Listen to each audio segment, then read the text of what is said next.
जून 12 रे भारत यूएसए सहित तार परवर्ती मैच खेलिया जाउछि आउ एही मैच पूर्व भारतीय दल में बड़ परिवर्तन देखा मिलिबो। तो पाकिस्तान विरुद्ध रे भारतीय खेलाड़ी माने भल प्रदर्शन करथिबा सत्वे किछि खेलाड़ी माने एमिति थिले जेमानकर प्रदर्शन उपरे एबे भी प्रश्नवाचक सृष्टि होइछि। ताहले एही खेलाड़ी मानकु परिवर्तन करी वर्तमान समय रे फॉर्म रे रहितबा खेलाड़ी मानकु दल रे शामिल करा जिवो। ताहले बुधवार दिन हेबाकु थिबा भारत और यूएसए मध्य खेल पूर्व भारतीय टीम रे बड़ परिवर्तन देखा मिले। ताहले भारतीय दल में केउ केउ खेलाड़ी को स्थान दिया जिवो आउ केउ खेलाड़ी को भारतीय दल रु बाहर करा जिवो। यह विषय रे संपूर्ण विवरणी जानियो कले वीडियो को पूरा शेष जाए देखंतु। ता फ्रेंड्स आपण माने जानिथिबे ग्रुप ए रो 1 नंबर टीम भाबरे रहिछि भारतीय टीम आउ एहार 2 नंबर टीम रहिछि यूएसए। ताले आसंता मैच जहाँकि भारत और यूएसए मध्य रही सही मैच जी जीतब सी ही एही ग्रुप रो 1 नंबर स्थान रे रहिबो। ताले यूएसए को भारत जमारू भी हेले हल्का भाबरे नेबो नाही बोली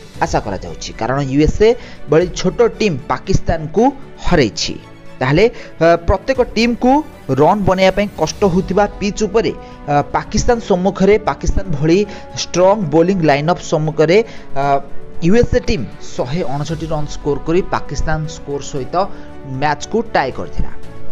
ताले यूएसए रो पिच रे निजे यूएसए को हल्का भाबरे नेबार भूल करिवो नाही भारतीय टीम।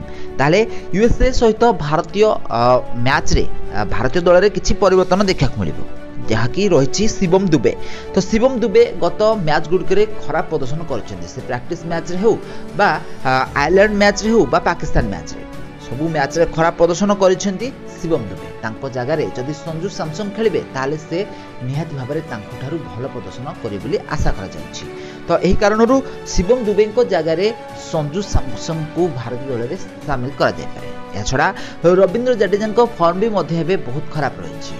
गत आईपीएल रु ए पर्यंत से भल बैटिंग करि पारु नांदी किंबा भल बॉलिंग भी मध्य करि पारु नांदी। ताले रविंद्र जडेजा को जगह रे जदि कुलदीप यादव को भारतीय दल रे शामिल करा जाए ताले यह भारत पई निहाती भाबरे फायदा देबो।